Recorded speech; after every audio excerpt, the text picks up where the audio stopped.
ਵਾਹਿਗੁਰੂ ਜੀ ਕੀ ਫਤਿਹ। ਸਤਨਾਮ ਵਾਹਿਗੁਰੂ ਸਾਹਿਬ ਜੀ। ਜੇ ਸੋ ਚੰਦਾ ਉਗਵੈ ਸੂਰਜ ਚੜ੍ਹੈ ਹਜ਼ਾਰ,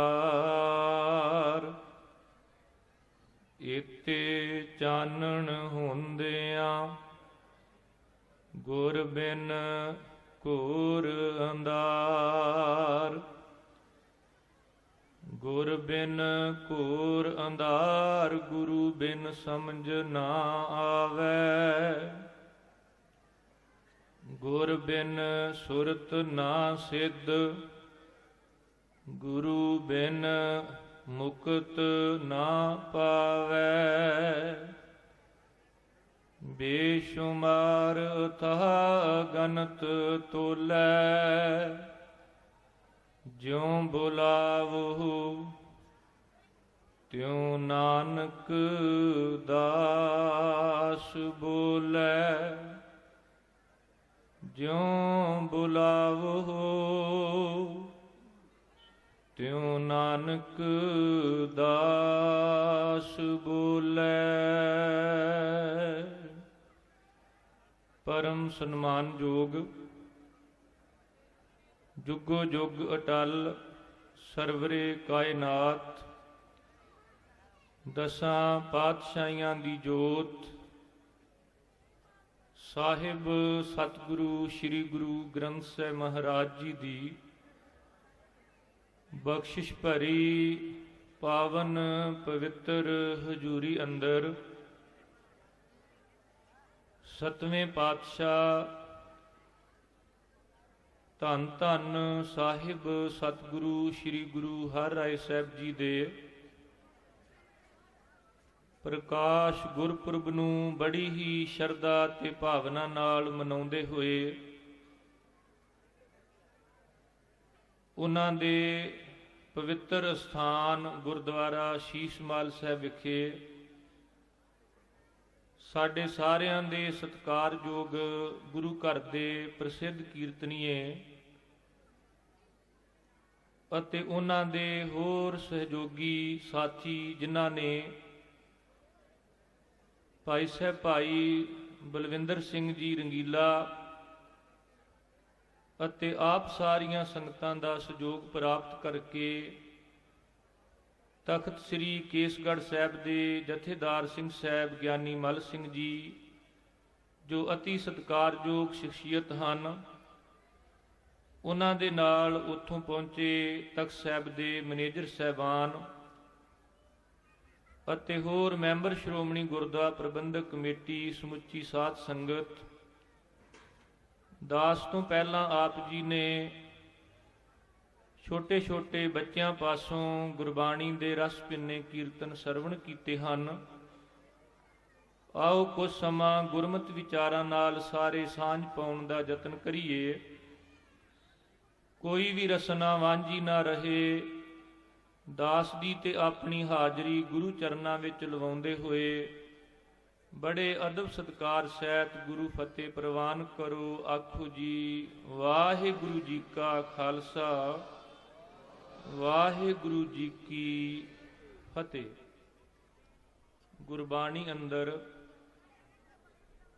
ਸਤਿਗੁਰੂ ਦੀ ਪਰਿਭਾਸ਼ਾ ਦਿੰਦਿਆਂ ਫਰਮਾਇਆ ਗਿਆ ਹੈ, ਸਤਿਪੁਰਖ ਜਿਨ ਜਾਣਿਆ ਸਤਿਗੁਰ ਤਿਸ ਕਾ ਨਾਉ, ਤਿਸ ਕੈ ਸੰਗ ਸਿੱਖ ਉਧਰੈ, ਨਾਨਕ ਹਰ ਗੁਣ ਗਾਓ। ਤਥਾ ਨਾਨਕ ਸਤਿਗੁਰ ਐਸਾ ਜਾਣੀਐ, ਜੋ ਸਭ ਸੈਂ ਲਏ ਮਿਲਾਏ ਜਿਉ। ਗੁਰੂ ਉਹ ਪਰਮ ਸ਼ਕਤੀ ਹੈ ਜੋ ਮਨੁੱਖ ਨੂੰ ਮਨੁੱਖ ਨਾਲ ਅਤੇ ਮਨੁੱਖ ਦੇ ਸਿਰਜਣਹਾਰ ਕਰਤੇ ਪੁਰਖ ਵਾਹਿਗੁਰੂ ਦੇ ਨਾਲ ਮਿਲਾਉਂਦੀ ਹੈ। ਗੁਰੂ ਨਾਨਕ ਸਾਹਿਬ ਦੇ ਘਰ ਦਾ ਸਿਧਾਂਤ ਹੀ ਇਹ ਲੋਕ ਸੁਖੀਏ ਪਰਲੋਕ ਸੁਹੇਲੇ ਤੋਂ ਸ਼ੁਰੂ ਹੁੰਦਾ ਹੈ। ਆਮ ਕਰਕੇ ਵੱਖ-ਵੱਖ ਧਰਮਾਂ ਵਿੱਚ ਭਾਵੇਂ ਜ਼ੋਰ ਇਸ ਗੱਲ ਤੇ ਦਿੱਤਾ ਹੈ ਕਿ ਅੱਗਾ ਕਿਵੇਂ ਸਵਾਰਨਾ ਹੈ, ਪਰਲੋਕ ਕਿਵੇਂ ਸਵਰੇ। ਪਰ ਗੁਰੂ ਘਰ ਵਿੱਚ ਸਭ ਤੋਂ ਪਹਿਲਾਂ ਮਨੁੱਖ ਨੂੰ ਆਪਸੀ ਭਾਈਚਾਰਕ ਸਾਂਝ ਕਿਵੇਂ ਬਣਾਈ ਰੱਖਣੀ ਹੈ, ਇਹ ਸੰਸਾਰ ਅੰਦਰ ਵਿਚਰਦਿਆਂ ਕਰਤੇ ਪੁਰਖ ਵਾਹਿਗੁਰੂ ਦੀ ਜਿਹੜੀ ਕੁਦਰਤ ਹੈ ਉਹਦੇ ਸੁਹੱਪਣ ਨੂੰ ਕਿਵੇਂ ਮਾਨਣਾ ਹੈ, ਔਰ ਇਸ ਕੁਦਰਤ ਵਿੱਚੋਂ ਹੀ ਉਸ ਕਾਦਰ ਦੇ ਦਰਸ਼ਨ ਕਿਵੇਂ ਕਰਨੇ ਨੇ। ਜਿਹੜੀ ਪਰਮ ਸ਼ਕਤੀ ਇਹ ਜੁਗਤ ਸਮਝਾ ਦਵੇ ਉਹਦਾ ਨਾਮ ਸਤਿਗੁਰੂ ਹੈ। ਜੋਤ ਸਰੂਪ ਜਗਤ ਗੁਰੂ ਨਾਨਕ ਸਾਹਿਬ ਜੀ ਨੇ ਦਸਾਂ ਜਾਮਿਆਂ ਵਿੱਚ ਵਿਚਰਦਿਆਂ ਮਨੁੱਖਤਾ ਦੇ ਭਲੇ ਹਿੱਤ ਬਹੁਤ ਸਾਰੇ ਨਗਰ ਵਸਾਏ, ਹੱਥੀਂ ਕਿਲੇ ਉਸਾਰੇ, 6-6 ਹਰਟਾਂ ਵਾਲੇ ਖੂਹ ਲਗਵਾ ਕੇ ਪਾਣੀ ਦੀ ਕਿਲਤ ਨੂੰ ਦੂਰ ਕੀਤਾ। ਜੇ ਲੋੜ ਪਈ ਤੇ ਹੱਥੀਂ ਉਸਾਰੇ ਹੋਏ ਕਿਲੇ ਛੱਡ ਕੇ ਨਗਰਾਂ ਦਾ ਤਿਆਗ ਕਰਕੇ ਸਰਬੰਸ ਤੱਕ ਵੀ ਮੇਰੇ ਸਤਿਗੁਰਾਂ ਨੇ ਕੁਰਬਾਨ ਕੀਤਾ ਹੈ। ਭਾਈ ਸਾਹਿਬ ਭਾਈ ਗੁਰਦਾਸ ਜੀ ਨੇ ਜਦੋਂ ਸਤਿਗੁਰੂ ਦੀ ਮਨੁੱਖਾ ਜੀਵਨ ਵਿੱਚ ਲੋੜ ਅਤੇ ਸਤਿਗੁਰੂ ਦੇ ਕਿਹੜੇ-ਕਿਹੜੇ ਗੁਣ ਨੇ, ਉਹਨਾਂ ਨੇ ਬਹੁਤ ਹੀ ਭਾਵਪੂਰਤ ਸੰਖੇਪ ਜੀਆਂ ਉਦਾਹਰਨਾਂ ਦੇ ਕੇ ਸਤਿਗੁਰੂ ਦੇ ਪਰ ਉਪਕਾਰਾਂ ਬਾਰੇ ਸਾਨੂੰ ਸਾਰਿਆਂ ਨੂੰ ਬਹੁਤ ਵੱਡਮੁੱਲੀ ਜਾਣਕਾਰੀ ਬਖਸ਼ਿਸ਼ ਕੀਤੀ ਹੈ। ਸਤਿਗੁਰੂ ਦੇ ਸੁਭਾਅ ਬਾਰੇ ਭਾਈ ਗੁਰਦਾਸ ਜੀ ਲਿਖਦੇ ਨੇ ਕਿ ਗੁਰੂ ਦਾ ਪਹਿਲਾ ਸੁਭਾਅ ਇਸ ਤਰ੍ਹਾਂ ਦਾ ਹੈ ਜਿਵੇਂ ਇੱਕ ਗਵਾਲੇ ਦਾ ਸੁਭਾਅ ਹੈ।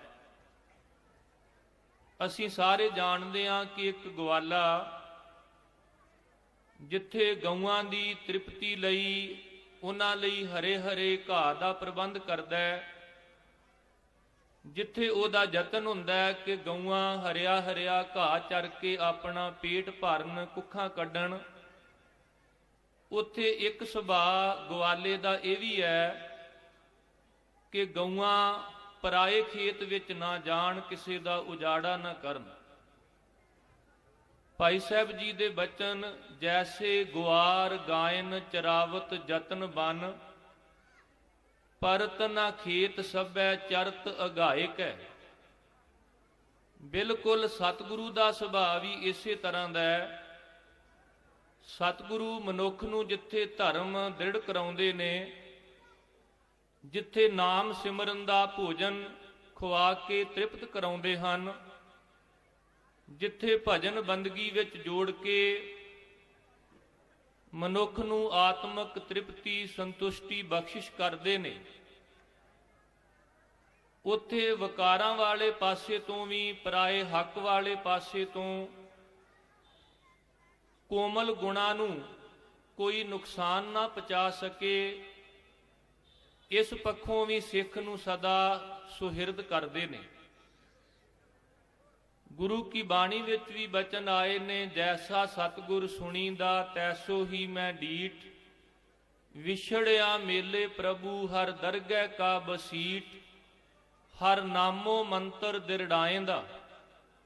ਗੁਰੂ ਜਿੱਥੇ ਹਰੀ ਨਾਮ ਦ੍ਰਿੜ ਕਰਾਉਂਦੇ ਨੇ, ਉੱਥੇ ਅਗਲੀ ਗੱਲ ਕਿ ਜਦੋਂ ਕਿਤੇ ਵੀ ਵਕਾਰਾਂ ਦਾ ਬੂਟਾ ਸਿੱਖ ਦੇ ਜੀਵਨ ਵਿੱਚ ਉੱਗਣ ਲੱਗੇ ਤੇ ਸਤਿਗੁਰੂ ਜੀ ਉਸ ਬੂਟੇ ਨੂੰ ਕੱਟਣ ਵਾਸਤੇ, ਉਹਨੂੰ ਪੁੱਟਣ ਵਾਸਤੇ, ਉਹਨੂੰ ਸਿੱਖ ਦੀ ਜ਼ਿੰਦਗੀ ਵਿੱਚੋਂ ਦੂਰ ਕਰਨ ਵਾਸਤੇ ਵੀ ਅਗਵਾਈ ਦਿੰਦੇ ਨੇ।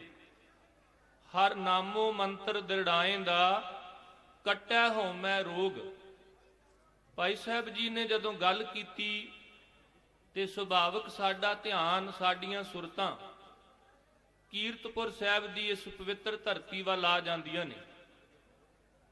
ਅਸੀਂ ਸਾਰੇ ਅੱਜ ਸਤਿਗੁਰੂ ਸ੍ਰੀ ਗੁਰੂ ਹਰਿਰਾਏ ਸਾਹਿਬ ਜੀ ਦੇ ਪ੍ਰਕਾਸ਼ ਗੁਰਪੁਰਬ ਦੇ ਸੰਬੰਧ ਵਿੱਚ ਇੱਥੇ ਜੁੜੇ ਹਾਂ ਤੇ ਦਾਸ ਦਾ ਯਤਨ ਹੈ ਕਿ ਜਿੰਨਾ ਕੁ ਸਮਾਂ ਪ੍ਰਬੰਧਕਾਂ ਵੱਲੋਂ ਬਖਸ਼ਿਸ਼ ਹੋਇਆ ਹੈ ਸਤਿਗੁਰੂ ਸਾਹਿਬ ਜੀ ਦਾ ਇਤਿਹਾਸ ਨਾਲ ਲੈ ਕੇ ਤੁਰੀਏ ਤਾਂ ਕਿ ਗੁਰੂ ਜੀ ਦੇ ਪਰ ਉਪਕਾਰ ਸਾਨੂੰ ਸਮਝ ਆ ਸਕਣ। ਮੀਰੀ ਪੀਰੀ ਦੇ ਮਾਲਕ ਧੰਨ ਗੁਰੂ ਹਰਗੋਬਿੰਦ ਸਾਹਿਬ, ਜਿੱਥੇ ਉਹਨਾਂ ਨੇ 4 ਧਰਮ ਜੰਗਾਂ ਲੜ ਕੇ ਵੱਡੇ ਵੱਡੇ ਜਰਨੈਲਾਂ ਦੇ ਮੂੰਹ ਮੋੜੇ, ਉੱਥੇ ਮੇਰੇ ਸਤਿਗੁਰੂ ਦੇ ਹਿਰਦੇ ਅੰਦਰ ਜਿਹੜੇ ਕੋਮਲ ਗੁਣ ਸਨ ਕਿ ਜਦੋਂ ਕਿਤੇ ਉਹ ਇੱਕ ਬਜ਼ੁਰਗ ਮਾਤਾ ਨੂੰ ਜੋ ਲੰਮੇ ਸਮੇਂ ਤੋਂ ਹੱਥੀਂ ਸੂਤ ਕੱਤ ਕੇ ਉਡੀਕਦੇ ਨੇ, ਜਾ ਕੇ ਉਹਦੇ ਕੋਲ ਮੰਗ ਕਰਦੇ ਨੇ, ਲਿਆ ਅੰਮਾ ਮੈਂ ਤੇਰਾ ਹੱਥੀਂ ਸੂਤ ਕੱਤ ਕੇ ਤਿਆਰ ਕੀਤਾ ਪੋਸ਼ਾਕਾ ਪਾਉਣ ਵਾਸਤੇ ਆਇਆ। ਜੇ ਕੋਈ ਮਾਲਵੇ ਦੀ ਧਰਤੀ ਤੇ ਠੰਡੇ ਜਲ ਦਾ ਕੂਨਾ ਰੱਖ ਕੇ ਪਿਓ ਪੁੱਤਰ ਭਾਈ ਸਾਧੂ ਤੇ ਭਾਈ ਰੂਪਾ ਯਾਦ ਕਰਦੇ ਨੇ, ਜਿਉਂ ਪ੍ਰਾਣੀ ਜਲ ਬਿਨ ਹੈ ਮਰਤਾ ਤਿਉਂ ਸਿੱਖ ਗੁਰ ਬਿਨ ਮਰ ਜਾਈ, ਗੁਰੂ ਹਰਗੋਬਿੰਦ ਸਾਹਿਬ ਜੀ ਉੱਥੇ ਜਾ ਕੇ ਨਵਾਜਦੇ ਨੇ। ਜੇ ਭਾਈ ਅਲਮਸਤੀ ਵਰਗਾ ਪ੍ਰਚਾਰਕ ਚੇਤੇ ਕਰਦਾ ਹੈ ਤੇ ਗੁਰੂ ਹਰਗੋਬਿੰਦ ਸਾਹਿਬ ਜੀ ਸ਼੍ਰੀ ਨਾਨਕ ਮਤਾ ਸਾਹਿਬ ਦੀ ਧਰਤੀ ਤੇ ਪਹੁੰਚ ਕੇ ਨਵਾਜਦੇ ਨੇ। ਤੇ ਜੇ ਕਿਧਰੇ ਪਤਾ ਲੱਗਦਾ ਸ਼੍ਰੀ ਨਗਰ ਤੋਂ ਵਾਪਸ ਆਉਂਦਿਆਂ ਕਿ ਝਾੜੀਆਂ ਵਿੱਚ ਇੱਕ ਛੋਟੇ ਜਿਹੇ ਬਾਲਕ ਨੂੰ ਉਹਨਾਂ ਦੇ ਮਾਤਾ ਪਿਤਾ ਵੱਲੋਂ, ਜਿਹਦੇ ਬਚਪਨ ਵਿੱਚ ਦੰਦ ਉੱਗੇ ਨੇ, ਕੁਥਰਾ ਜਾਣ ਕੇ ਸੁੱਟਿਆ, ਕੋਈ ਨੇੜੇ ਜਾਣ ਲਈ ਤਿਆਰ ਨਹੀਂ ਹੁੰਦਾ, ਤੇ ਕੋਮਲ ਗੁਣਾਂ ਦੇ ਮਾਲਕ ਗੁਰੂ ਹਰਗੋਬਿੰਦ ਸਾਹਿਬ ਜੀ ਉਹਨੂੰ ਚੁੱਕ ਕੇ ਆਪਣੀ ਗੋਦੀ ਵਿੱਚ ਪਾਉਂਦੇ ਨੇ ਤੇ ਨਾਲੇ ਪਿਆਰ ਸਹਿਤ ਕਹਿੰਦੇ ਨੇ, ਇਹਨੂੰ ਕੋਈ ਕੁਥਰਾ ਨਾ ਕਹੋ। ਕੁਥਰਾ ਤੇ ਉਦੋਂ ਤੱਕ ਹੈ ਜਦੋਂ ਤੱਕ ਗੁਰੂ ਕੋਲ ਨਹੀਂ ਆ ਜਾਂਦਾ। ਜਦੋਂ ਜਿਹੜਾ ਬੱਚਾ ਗੁਰੂ ਦੀ ਛੋਹ ਪ੍ਰਾਪਤ ਕਰ ਲੈਂਦਾ ਉਹ ਕੁਥਰਾ ਨਹੀਂ, ਉਹ ਤਾਂ ਭਾਈ ਸੁਥਰਾ ਬਣ ਜਾਂਦਾ। ਇਹ ਕੋਮਲ ਗੁਣ ਧੰਨ ਗੁਰੂ ਹਰਗੋਬਿੰਦ ਸਾਹਿਬ ਜੀ ਵਿੱਚ ਮੌਜੂਦ ਸਨ। ਸਤਿਗੁਰਾਂ ਦੇ 5 ਸਾਹਿਬਜ਼ਾਦੇ ਬਾਬਾ ਗੁਰਦਿੱਤਾ ਜੀ, ਬਾਬਾ ਸੂਰਜਮਲ ਜੀ, ਬਾਬਾ ਅਣੀ ਰਾਏ ਜੀ, ਬਾਬਾ ਅਟਲ ਰਾਏ ਜੀ ਤੇ ਧੰਨ ਗੁਰੂ ਤੇਗ ਬਹਾਦਰ ਸਾਹਿਬ। ਕਿੰਨਾ ਕੋਮਲ ਹਿਰਦਾ ਗੁਰੂ ਹਰਗੋਬਿੰਦ ਸਾਹਿਬ ਦਾ ਕਿ ਜਦੋਂ ਬਾਬਾ ਗੁਰਦਿੱਤਾ ਜੀ ਦਾ ਜਨਮ ਹੋਇਆ, ਮਾਤਾ ਜੀ ਨੇ ਕਿਹਾ ਅਰਦਾਸ ਕਰੋ ਜੋੜੀ ਰਲੇ, ਤੇ ਗੁਰੂ ਹਰਗੋਬਿੰਦ ਸਾਹਿਬ ਨੇ ਬਚਨ ਕਹੇ ਸਨ, ਮਾਤਾ ਪੁੱਤਰ ਤਾਂ ਭਾਵੇਂ 4 ਹੋਰ ਪੈਦਾ ਹੋਣ, ਪਰ ਹੁਣ ਜਿਹੜੀ ਅਰਦਾਸ ਕਰਾਂਗੇ ਉਹ ਜੋੜੀ ਰਲਣ ਵਾਸਤੇ। ਇਹ ਨਹੀਂ ਕਿ 2 ਪੁੱਤਰਾਂ ਨਾਲ ਹੀ ਜੋੜੀ ਰਲਦੀ ਹੈ। ਜੇ ਪਹਿਲਾ ਪੁੱਤਰ ਹੈ ਤੇ ਦੂਜੀ ਧੀ ਜਨਮ ਲਵੇ, 1 ਤੇ 1 2, ਇਹ ਵੀ ਤਾਂ ਜੋੜੀ ਬਣ ਜਾਂਦੀ ਹੈ। ਇਹ ਪਹਿਲੀ ਵਾਰ ਸੀ ਕਿ ਪੁੱਤਰੀ ਦੀ ਪ੍ਰਾਪਤੀ ਵਾਸਤੇ ਅਰਦਾਸ ਹੋਈ, ਤੇ ਪੁੱਤਰੀ ਵੀ ਉਹ ਸੀਲ ਖਾਨ ਕੰਨਿਆ ਇੱਕ ਹੋਵੇ, ਨਹੀਂ ਤੋ ਮਾਤਾ ਗ੍ਰਿਸ਼ਟ ਵਗੋਵੇ। ਉਹਦਾ ਨਾਮ ਰੱਖਿਆ ਬੀਬੀ ਵੀਰੋ, ਜਿਹੜੀ ਗੁਰੂ ਤੇਗ ਬਹਾਦਰ ਸਾਹਿਬ ਦੀ ਭੈਣ, ਗੁਰੂ ਗੋਬਿੰਦ ਸਿੰਘ ਮਹਾਰਾਜ ਦੀ ਭੂਆ, ਤੇ ਜਿਨ੍ਹਾਂ ਦੇ ਪੁੱਤਰ ਭਾਈ ਜੀਤਮਲ, ਭਾਈ ਸ਼ੰਗੋ ਸ਼ਾਹ ਵਰਗੇ ਗੁਰੂ ਕਲਗੀਧਰ ਪਾਤਸ਼ਾਹ ਵੱਲੋਂ ਲੜੇ ਹੋਏ ਧਰਮ ਯੁੱਧਾਂ ਦੇ ਵਿੱਚ ਜਿਨ੍ਹਾਂ ਨੇ ਮੋਢੇ ਨਾਲ ਮੋਢਾ ਮਿਲਾ ਕੇ ਜੂਝ ਕੇ ਸ਼ਹੀਦੀਆਂ ਪ੍ਰਾਪਤ ਕੀਤੀਆਂ ਨੇ। ਬਾਬਾ ਗੁਰਦਿੱਤਾ ਜੀ, ਜਿਨ੍ਹਾਂ ਦੀ ਬਰਾਤ ਗੁਰਦਾਸਪੁਰ ਜ਼ਿਲ੍ਹੇ ਦੇ ਬਟਾਲਾ ਸ਼ਹਿਰ ਵਿਖੇ ਗਈ। ਆਮ ਕਰਕੇ ਇਹ ਪ੍ਰਸ਼ਨ ਕਈ ਵਾਰ ਬੱਚਿਆਂ ਨੂੰ ਆਉਂਦਾ ਕਿ ਉਹ ਕਿਹੜਾ ਸ਼ਹਿਰ ਹੈ ਜਿੱਥੇ ਇੱਕ ਗੁਰੂ ਸਾਹਿਬ ਦੇ ਸਹੁਰੇ ਤੇ ਇੱਕ ਗੁਰੂ ਸਾਹਿਬ ਦੇ ਨਾਨਕੇ ਨੇ, ਪਰ ਉਹ ਦੋਵੇਂ ਆਪਸ ਵਿੱਚ ਪਿਓ ਪੁੱਤਰ ਨਹੀਂ। ਕਿਉਂਕਿ ਆਮ ਕਰਕੇ ਜਿੱਥੇ ਗੁਰੂ ਰਾਮਦਾਸ ਜੀ ਦੇ ਸਹੁਰੇ ਨੇ, ਉੱਥੇ ਗੁਰੂ ਅਰਜਨ ਦੇਵ ਜੀ ਦੇ ਨਾਨਕੇ ਹੋਣਾ ਸੁਭਾਵਿਕ ਹੈ, ਕਿਉਂਕਿ ਪਿਓ ਪੁੱਤਰ ਦਾ ਰਿਸ਼ਤਾ ਹੈ। ਜਿੱਥੇ ਗੁਰੂ ਅਰਜਨ ਦੇਵ ਸਾਹਿਬ ਜੀ ਦੇ ਸਹੁਰੇ ਨੇ, ਸੁਭਾਵਿਕ ਹੈ ਕਿ ਉੱਥੇ ਗੁਰੂ ਹਰਗੋਬਿੰਦ ਸਾਹਿਬ ਦੇ ਨਾਨਕੇ ਵੀ ਹੋਣਗੇ। ਪਰ ਇਹ ਪ੍ਰਸ਼ਨ ਇਸ ਤਰ੍ਹਾਂ ਦਾ ਹੈ ਕਿ ਉਹ ਕਿਹੜਾ ਸ਼ਹਿਰ ਹੈ ਜਿੱਥੇ ਇੱਕ ਗੁਰੂ ਸਾਹਿਬ ਦੇ ਸਹੁਰੇ ਤੇ ਇੱਕ ਗੁਰੂ ਸਾਹਿਬ ਦੇ ਨਾਨਕੇ, ਪਰ ਉਹਨਾਂ ਦਾ ਆਪਸ ਵਿੱਚ ਪਿਓ ਪੁੱਤਰ ਦਾ ਰਿਸ਼ਤਾ ਨਹੀਂ। ਉਹ ਸ਼ਹਿਰ ਹੈ ਬਟਾਲਾ, ਜਿੱਥੇ ਪਹਿਲੇ ਪਾਤਸ਼ਾਹ ਧੰਨ ਗੁਰੂ ਨਾਨਕ ਸਾਹਿਬ ਜੀ ਦੇ ਸਹੁਰੇ ਤੇ 7ਵੇਂ ਪਾਤਸ਼ਾਹ ਧੰਨ ਗੁਰੂ ਹਰ ਰਾਏ ਸਾਹਿਬ ਜੀ ਦੇ ਨਾਨਕੇ, ਜਿਸ ਸ਼ਹਿਰ ਦਾ ਜ਼ਿਕਰ ਭਾਈ ਗੁਰਦਾਸ ਜੀ ਦੀਆਂ ਵਾਰਾਂ ਵਿੱਚ ਵੀ ਆਇਆ। ਮੇਲਾ ਸੁਣ ਸ਼ਿਵਰਾਤ ਦਾ ਬਾਬਾ ਅਚਲ ਵਟਾਲੇ ਆਈ। ਜਦੋਂ ਸਤਿਗੁਰੂ ਜੀ ਸਿੱਧ ਗੋਸ਼ਟ ਕਰਨ ਵਾਸਤੇ ਅਚਲ ਸਾਹਿਬ ਦੀ ਧਰਤੀ ਤੇ ਪਹੁੰਚਦੇ ਨੇ, ਉਹ ਬਿਲਕੁਲ ਬਟਾਲਾ ਸ਼ਹਿਰ ਦੇ ਨੇੜੇ ਹੈ। जिथे गुरुद्वारा कंध साहब और गुरुद्वारा सेहरा साहब अज भी सानू इस गल की अगवाई बख्शिश करते हैं कि गुरु घर दे विच गृहस्थ की कितनी महानता है। और बाबा गुरदित्ता जी की बरात जदों गुरु हरगोबिंद साहब जी आप गए तो उन्होंने सब तो पहला उस स्थान ते जिथे कदे धन गुरु नानक साहब जी का आनंद कारज होया सी अपने सुपुत्र नूं लिजा के गृहस्थ की सारी महानता जिहड़ी सी वो दर्शाउणी कीती। इत्थे ही सत्कारयोग माता निहाल कौर जिन्हां दा पेके घर का नाम माता नत्ती जां कईयां ने माता अनंती भी लिखिया है, उन्हां दे नाल बाबा गुरदित्ता जी का आनंद कारज होया। समा पा के गुरु हरगोबिंद साहब जी का हुक्म मन के बाबा गुरदित्ता जी इस नगरी विखे आए। ये सारी महानता इस नगर की किवें वसाया तुसीं सब इतिहास जिहड़ा वो जानदे हो। सत्कारयोग सिंह साहब ज्ञानी मल सिंह जी वो भी इस गल दे माहर ने कि उन्होंने इतिहास विचों बहुत सारियां ऐसियां टूकां ने जिहड़ियां याद करके संगतां नूं सुणाउंदे ने ते अज भी इत्थे सुणाउणगे। और गुरु हर राय साहब जी जिन्हां दा प्रकाश 1630 नूं इस स्थान विखे सत्कारयोग बाबा गुरदित्ता जी दे गृह अते माता निहाल कौर जी दी कुख तो होया। गुरु हरगोबिंद साहब जी ये वेख रहे सन कि भावें पहला भी बाबा गुरदित्ता जी दे पुत्र बाबा धीरमल वो भी रिश्ते विचों पोतरे ने, पर उन्हां दी बिरती वेख के गुरु हरगोबिंद साहब ने कह दिता सी ताए ने फिर जन्म लै लिया। ये चेता रखियो कि हर खेत्र दे विच खास करके गुरु घर विच भी ये दो बिरतियां जिहड़ियां ने ये समान अंतर धन गुरु नानक साहब जी तो ही चलदियां आईयां ने। एक बिरती ये कि जिन्हां दे जन्म बारे कहा कि धन धन धन जन आया जिस प्रसाद सब जगत राया। दूसरी बिरती ओ कि जिन्नी ऐसा हर नाम न चेत्यो से काहे जग आए राम राजे। एक बिरती ए कि जम्मिया पूत भगत गोबिंद का प्रगटिया सब मैं लिखिया धुर का। ते एक बिरती ए पुत्री कौल न पालियो कर पीरों कन मुरटिया। बाबे धीरमल की बिरती वेख के कह दिता सी कि ताए ने फिर जन्म लै लिया।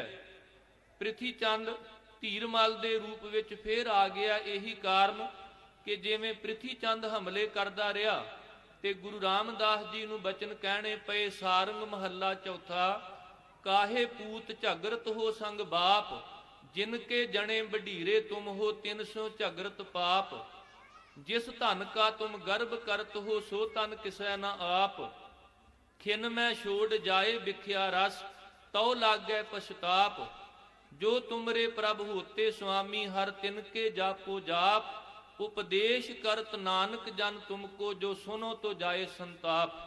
बिल्कुल इहो जी बिरती बाबे धीरमल दी सी जिन्हां ने शीहे मसान दी शह ते गुरु तेग बहादुर साहब ते गोली तक भी चला दी। और गुरु नानक साहब जी की जोत के वारस ने ये वचन कहे सन भले धीरमल भले धीरमल भले धीरमल। सतगुरु गुरु हरगोबिंद साहब जी बड़ा प्यार करया करते सन अपने पोतरे बालक श्री हर राय जी दे नाल।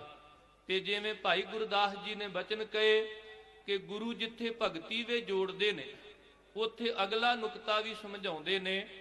गुरु का सुभाव बिल्कुल गवाले वर्गा के गौआं हरिया हरिया घाह चर के पेट भी भरन पर नाल दी नाल किसी का नुकसान भी ना करन।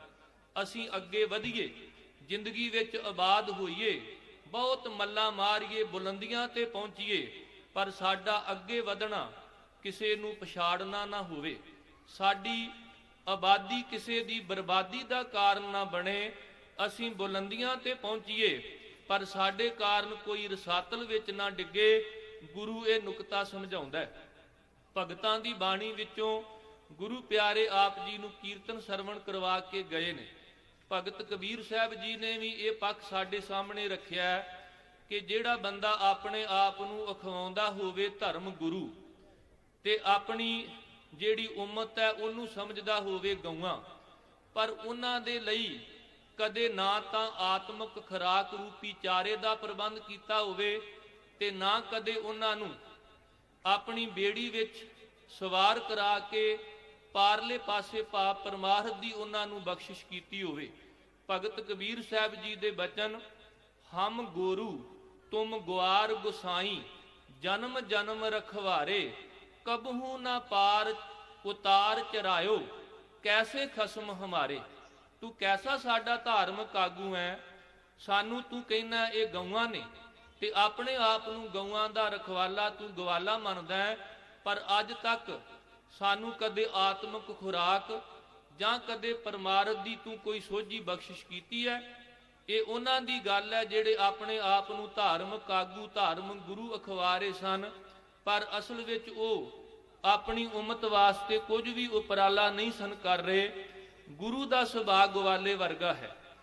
ਧੰਨ ਗੁਰੂ ਹਰਗੋਬਿੰਦ ਸਾਹਿਬ ਜੀ ਕੀਰਤਪੁਰ ਸਾਹਿਬ ਦੀ ਧਰਤੀ ਤੇ ਜਦੋਂ ਕਦੇ ਬਾਗ ਦੇ ਵਿੱਚ ਟਹਿਲਦੇ, ਕਿਉਂਕਿ ਵਾਰੇ-ਵਾਰੇ ਜਾਈਏ ਇਸ ਪਵਿੱਤਰ ਧਰਤੀ ਤੋਂ ਜਿੱਥੇ ਮੇਰੇ ਸਤਿਗੁਰੂ ਨੇ ਵਾਤਾਵਰਣ ਦੀ ਸੰਭਾਲ ਵਾਸਤੇ, ਅੱਜ ਸੰਸਾਰ ਦਾ ਜ਼ੋਰ ਇਸੇ ਗੱਲ ਤੇ ਹੈ ਕਿ ਕਿਵੇਂ ਨਾ ਕਿਵੇਂ ਪ੍ਰਦੂਸ਼ਣ ਰਹਿਤ ਮਾਹੌਲ ਜਿਹੜਾ ਉਹ ਸਿਰਜਿਆ ਜਾ ਸਕੇ। ਸਤਿਗੁਰੂ ਜੀ ਨੇ ਇਸ ਧਰਤੀ ਤੇ ਵੇਖੋ ਹਰੇ ਭਰੇ ਬਾਗ ਲਗਾਏ, ਔਰ ਆਮ ਕਰਕੇ ਅੱਜ ਦੁਨੀਆਦਾਰ ਜਦੋਂ ਹੀਰੇ ਜਵਾਹਰਾਤ ਤੇ ਕੀਮਤੀ ਹਾਰਾਂ ਦੀ ਗੱਲ ਚੱਲਦੀ ਹੈ, ਉੱਥੇ ਸ਼ਬਦ ਵਰਤੇ ਜਾਂਦੇ ਨੇ 9 ਲੱਖਾ ਹਾਰ, ਪਰ ਗੁਰੂ ਘਰ ਵਿੱਚ ਏਡੀ ਵੱਡੀ ਬਖਸ਼ਿਸ਼ ਕਿ ਗੁਰੂ ਨੇ ਉਹ ਬਾਗ ਲਵਾਏ ਜਿਨ੍ਹਾਂ ਦਾ ਨਾਮ 9 ਲੱਖਾ ਬਾਗ ਰੱਖਿਆ, ਤਾਂ ਕਿ ਸਾਨੂੰ ਸਾਰਿਆਂ ਨੂੰ ਪ੍ਰਦੂਸ਼ਣ ਰਹਿਤ ਵਾਤਾਵਰਨ ਜਿਹੜਾ ਹੈ ਉਹ ਪ੍ਰਾਪਤ ਹੋ ਸਕੇ। ਗੁਰੂ ਹਰਗੋਬਿੰਦ ਸਾਹਿਬ ਜੀ ਜਦੋਂ ਬਾਗ ਵਿੱਚ ਟਹਿਲ ਰਹੇ ਸਨ ਤੇ ਆਪਣੇ ਪੋਤਰੇ ਨੂੰ ਨਾਲ ਦੀ ਨਾਲ ਸਿੱਖਿਆ ਦਿੰਦੇ ਕਿ ਗੁਰੂ ਨਾਨਕ ਸਾਹਿਬ ਜੀ ਨੇ ਆਸਾ ਦੀ ਵਾਰ ਵਿੱਚ ਕਿੰਨਾ ਸੁੰਦਰ ਫਰਮਾਨ ਕੀਤਾ, ਬਲਹਾਰੀ ਕੁਦਰਤ ਵਸਿਆ ਤੇਰਾ ਅੰਤ ਨਾ ਜਾਈ ਲਖਿਆ ਰਹਾਓ। ਇਹ ਉਪਦੇਸ਼ ਦੇ ਰਹੇ ਸਨ ਕਿ ਆਮ ਕਰਕੇ ਲੋਕ ਵਗਦੇ ਪਾਣੀਆਂ ਨੂੰ, ਬਲਦੀ ਅੱਗ ਨੂੰ, ਚਲਦੀਆਂ ਹਵਾਵਾਂ ਨੂੰ, ਚੜੇ ਸੂਰਜ ਚੰਦਰਮਾ ਤਾਰਿਆਂ ਨੂੰ ਪੂਜਦੇ ਨੇ। ਇਹਨਾਂ ਦੀ ਪੂਜਾ ਨਹੀਂ ਕਰਨੀ, ਬਲਕਿ ਇਹਨਾਂ ਵੱਲ ਵੇਖ ਕੇ ਵਿਸਮਾਦਿਤ ਹੋਣਾ। ਵਿਸਮਾਦ ਪਾਉਣ ਵਿਸਮਾਦ ਪਾਣੀ, ਵਿਸਮਾਦ ਅਗਨੀ ਖੇਡੈ ਵਡਾਣੀ। ਇਹ ਸਿੱਖਿਆ ਸਮਝਾ ਰਹੇ ਸਨ ਕਿ ਇਸ ਕੁਦਰਤ ਵਿੱਚੋਂ ਹੀ ਕਾਦਰ ਨੂੰ ਪ੍ਰਾਪਤ ਕਰਨਾ ਹੈ, ਕਿਉਂਕਿ ਨਾਨਕ ਸੱਚ ਦਤਾਰ ਸਨਾਖਤ ਕੁਦਰਤੀ, ਕੁਦਰਤ ਕਰਕੇ ਵਸਿਆ ਸੋਏ। ਇਸ ਤਰ੍ਹਾਂ ਦੀ ਸਿੱਖਿਆ ਗੁਰੂ ਹਰਗੋਬਿੰਦ ਸਾਹਿਬ ਜੀ ਦ੍ਰਿੜ ਕਰਾਉਂਦੇ ਸਨ ਕਿ ਹਰ ਫੁੱਲ ਦੀ ਖੁਸ਼ਬੂ ਮੇਰੇ ਉਸ ਨਿਰੰਕਾਰ ਦੀ ਖੁਸ਼ਬੂ ਹੈ, ਹਰ ਫੁੱਲ ਦਾ ਖੇੜਾ ਮੇਰੇ ਨਿਰੰਕਾਰ ਦਾ ਖੇੜਾ ਹੈ। ਜਦੋਂ ਕਦੇ ਵੀ ਇਸ ਤਰ੍ਹਾਂ ਦੀ ਸਿੱਖਿਆ ਦਿੰਦੇ ਤੇ ਬਾਗ ਵਿੱਚ ਟਹਿਲਦਿਆਂ ਸਾਨੂੰ ਸਾਰਿਆਂ ਨੂੰ ਇੱਕ ਸੰਕੇਤ ਮਾਦਰ ਕਿ ਜੇ ਕਾਦਰ ਨਾਲ ਜੁੜਨਾ ਹੈ ਤੇ ਉਹਦੀ ਕੁਦਰਤ ਨੂੰ ਜ਼ਰੂਰ ਪਿਆਰ ਕਰੋ, ਕਿਉਂਕਿ ਕਦੇ ਕੁਦਰਤ ਤੋਂ ਵੱਖ ਹੋ ਕੇ ਤੁਸੀਂ ਉਸ ਕਾਦਰ ਦੇ ਨਾਲ ਨਹੀਂ ਜੁੜ ਸਕਦੇ। ਸਭ ਤੋਂ ਪਹਿਲਾਂ ਉਹ ਕਾਦਰ ਆਪ ਤੇ ਉਹਦੀ ਸਾਜੀ ਹੋਈ ਕੁਦਰਤ ਉਹਦੀ ਆਇਡੈਂਟੀਟੀ ਹੈ ਕਿ ਉਹ ਕਿਹੋ ਜਿਹਾ ਹੈ। ਇੱਕ ਦਿਨ ਜਦੋਂ ਧੰਨ ਗੁਰੂ ਹਰਿਰਾਏ ਸਾਹਿਬ ਜੀ ਜਿਨ੍ਹਾਂ ਦੇ ਸੁਭਾਅ ਬਾਰੇ ਆਪਾਂ ਅਕਸਰ ਪੜ੍ਹਦੇ ਹਾਂ ਕਿ ਉਹ ਖੁੱਲੇ ਪਾਣੀ ਵਿੱਚ ਇਸ਼ਨਾਨ ਕਰਦੇ ਸਨ, 100 ਗਾਗਰ ਦਾ ਜ਼ਿਕਰ ਇਤਿਹਾਸ ਵਿੱਚ ਆਉਂਦਾ। ਖੁੱਲੇ ਪਾਣੀ ਵਿੱਚ ਇਸ਼ਨਾਨ ਕਰਦੇ ਸਨ, ਜਦੋਂ ਕਿਤੇ ਗਲ ਵਿੱਚ ਚੋਗਾ ਪਹਿਨਦੇ ਤੇ ਉਹ ਵੀ 100 ਕਲੀਆਂ ਵਾਲਾ ਭਾਵ ਖੁੱਲਾ ਹੁੰਦਾ। ਇੱਕ ਦਿਨ ਜਦੋਂ ਉਸ ਚੋਗੇ ਦੀ ਕਲੀ ਨਾਲ ਇੱਕ ਫੁੱਲ ਟੁੱਟ ਕੇ ਧਰਤੀ ਤੇ ਡਿੱਗ ਪਿਆ ਤੇ ਮੇਰੇ ਗੁਰੂ ਹਰਗੋਬਿੰਦ ਸਾਹਿਬ ਨੇ ਆਪਣੇ ਪੋਤਰੇ ਨੂੰ ਸਿੱਖਿਆ ਦੇਣ ਵਾਸਤੇ ਕਿਹਾ ਸੀ, ਬੇਟੇ ਦਾਮਨ ਸੰਕੋਚ ਚੱਲੋ, ਜਿਹਦਾ ਭਾਵ ਸੀ ਕਿ ਜੇ ਜ਼ਿੰਦਗੀ ਵਿੱਚ ਵਿਸਤਾਰ ਕਰਨਾ ਹੈ ਤੇ ਸੰਕੋਚ ਬੜਾ ਜ਼ਰੂਰੀ ਹੈ। ਜੇ ਜ਼ਿੰਦਗੀ ਵਿੱਚ ਅੱਗੇ ਵਧਣਾ ਚਾਹੁੰਦੇ ਹੋ ਤੇ ਸੱਚਮੁੱਚ ਫੁੱਲਾਂ ਦਾ ਤੁਹਾਨੂੰ ਖਿਆਲ ਰੱਖਣਾ ਪਵੇਗਾ। ਅੱਜ ਵੀ ਆਪਾਂ ਗੁਰੂ ਘਰ ਫੁੱਲ ਇੱਕ ਸਜਾਵਟ ਦਾ ਅੰਗ ਤਾਂ ਹੋ ਸਕਦੇ ਨੇ, ਪਰ ਜੇ ਇਹਨੂੰ ਪੂਜਾ ਦਾ ਅੰਗ ਮੰਨਾਂਗੇ ਤੇ ਬਿਲਕੁਲ ਇਹ ਗੁਰਮਤਿ ਤੋਂ ਉਲਟ ਹੈ। ਭਗਤਾਂ ਦੀ ਬਾਣੀ ਵਿੱਚ ਜ਼ਿਕਰ ਆਉਂਦਾ, ਆਨੀਲੇ ਫੂਲ ਪਰੋਈਲੇ ਮਾਲਾ, ਠਾਕੁਰ ਕੀ ਹੋ ਪੂਜ ਕਰੋ, ਪਹਿਲਾਂ ਬਾਸ ਲਈ ਹੈ ਭਵਰੈ, ਬੀਠਲ ਪਹਿਲੇ ਕਾਏ ਕਰੋ, ਦੂਤ ਤਾਂ ਬਸ਼ਰੈ ਥਨੋਂ ਬਟਾਰਿਓ, ਫੂਲ ਭਵਰ ਜਲ ਮੀਨ ਬਗਾਰਿਓ, ਮਾਈ ਗੋਬਿੰਦ ਪੂਜਾ ਕਹਾਂ ਲੈ ਚੜਾਵੋ, ਅਵਰ ਨਾ ਫੂਲ ਅਨੂਪ ਨਾ ਪਾਵੋ। क्योंकि सतगुरां ने जिहड़ा पावन बाणी विच उपदेश दिता है, जो बोलत है मृग मीन पंखेरू, सो बिन हर जापत है नी होर। जिन्नी असी प्रकृति वेख रहे हैं, पशु पंछी ने, बनस्पति है ਜਾਂ ਮਨੁੱਖ ਜਾਤੀ ਹੈ, हर एक दे अंदर मेरे निरंकार दा वस है। जिवें साडे कोई हथ पैर कट के साडे अगे रख के कवे कि तुसी प्रसन्न होवो, कि असी प्रसन्न हो जावांगे। साहब ने सानू सुचेत किया है कि फुल सजावट का अंग तो हो सकते हैं, पर इनू पूजा का अंग मनना ये बिल्कुल साडी अज्ञानता है। जदों फुल टुटिया ते कोमल हिरदे विचों आवाज़ आई कि बेटे दामन संको चलो। तीन सिक्ख्यावां दित्तियां सन गुरु हरगोबिंद साहब जी ने। एक तां यह कि 2200 घोड़सवार सैनिक रखने ने, पर युद्ध नहीं लड़ना, जिहड़ा चढ़ के आवेगा अपने आप ही उन्हें मारिया जाना है।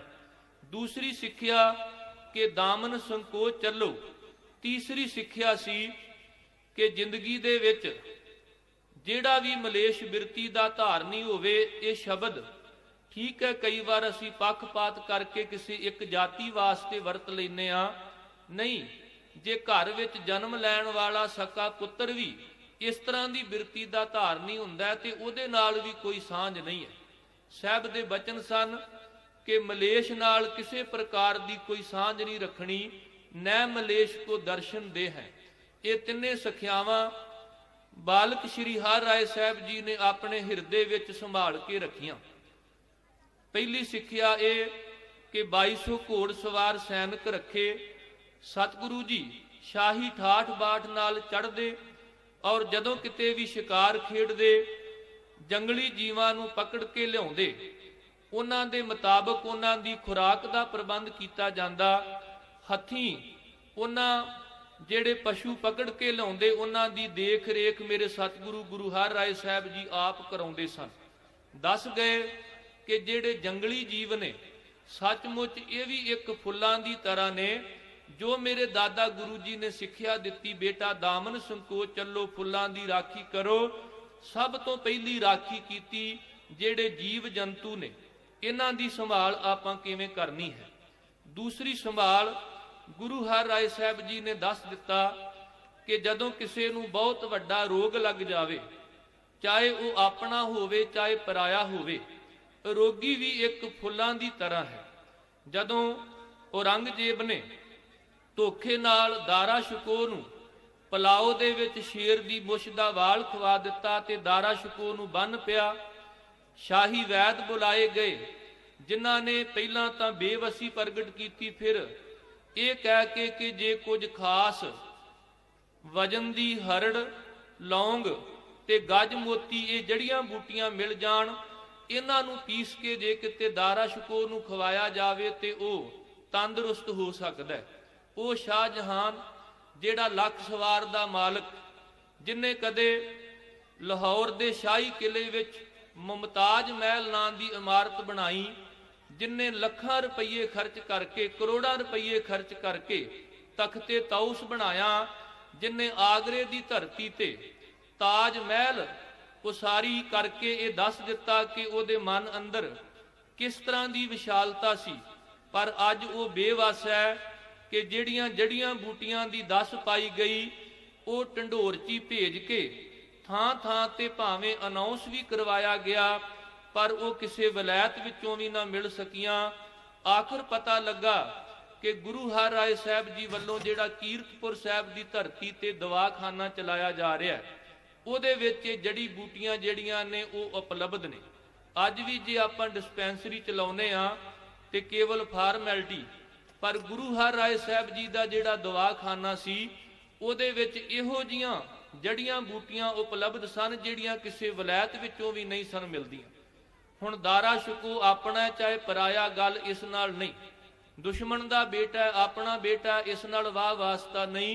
एक रोगी उन्होंने फुल्लां दी समान समझ के गुरु हर राय साहब जी ने जड़ियां बूटियां भेजियां ते दारा शिकोह दे इलाज का प्रबंध करवाया।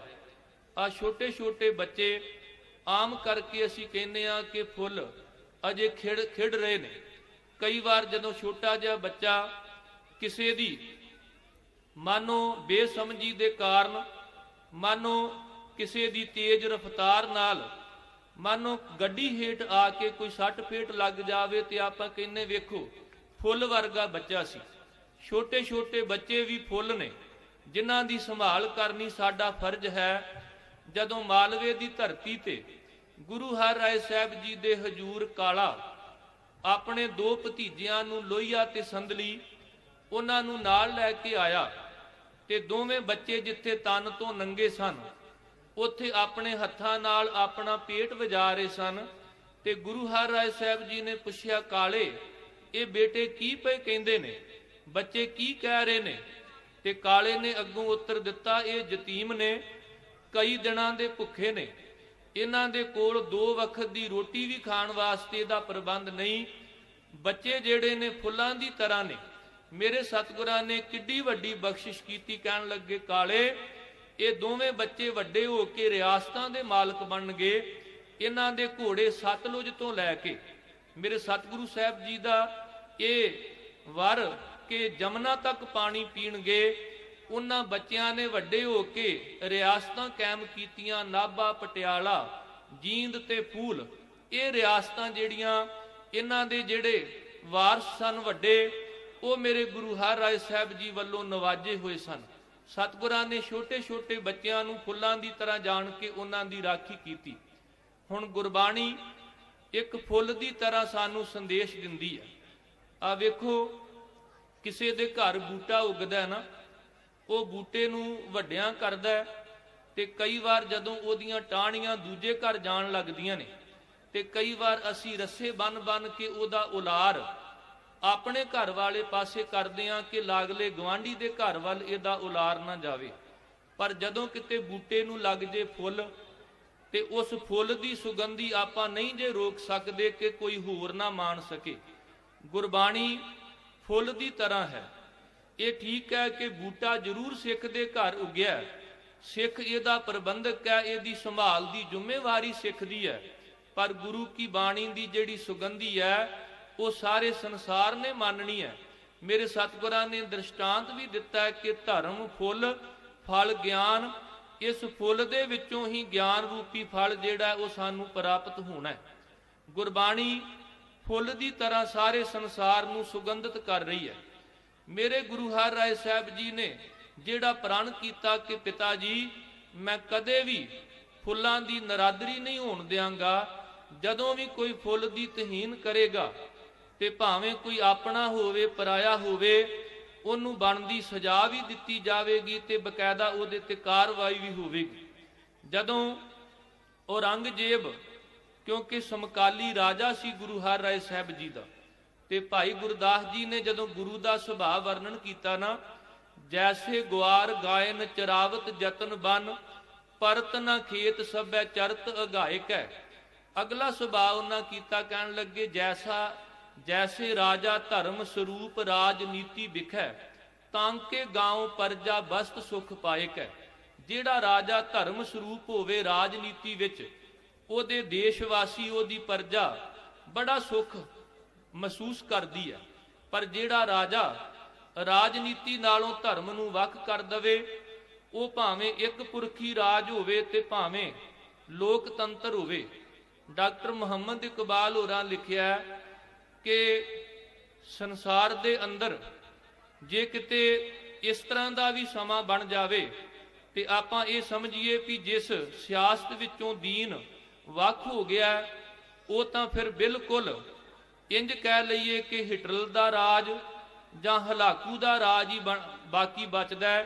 ਸੋ ਔਰੰਗਜ਼ੇਬ ਸਮਕਾਲੀ ਰਾਜਾ ਸੀ ਗੁਰੂ ਹਰਿਰਾਏ ਸਾਹਿਬ ਜੀ ਦਾ, ਜਿਹਦੇ ਬਾਰੇ ਅਸੀਂ ਸਾਰੇ ਜਾਣਦੇ ਹਾਂ ਕਿ ਉਹਨੇ ਸਕੇ ਪਿਤਾ ਨੂੰ ਕੈਦਖਾਨੇ ਵਿੱਚ ਪਾਇਆ, ਸਕੇ ਭਰਾਵਾਂ ਦਾ ਕਤਲ ਕੀਤਾ, ਆਪਣੀ ਭੈਣ ਰੋਸ਼ਨ ਆਰਾ ਨੂੰ ਔਰ ਆਪਣੀ ਬੇਟੀ ਜੇਬਲ ਨਿਸ਼ਾ ਨੂੰ ਵੀ ਨਾ ਬਖਸ਼ਿਆ, ਜਿਨੇ ਸਰਮਦ ਵਰਗੇ ਫਕੀਰ ਮੌਤ ਦੇ ਘਾਟ ਉਤਾਰ ਦਿੱਤੇ। ਬਾਅਦ ਵਿੱਚ ਗੁਰੂ ਤੇਗ ਬਹਾਦਰ ਸਾਹਿਬ ਦੀ ਸ਼ਹਾਦਤ ਹੋਈ, ਛੋਟੇ ਵੱਡੇ ਸਾਹਿਬਜ਼ਾਦੇ, ਮਾਤਾ ਗੁਜਰ ਕੌਰ ਦੀ ਸ਼ਹਾਦਤ।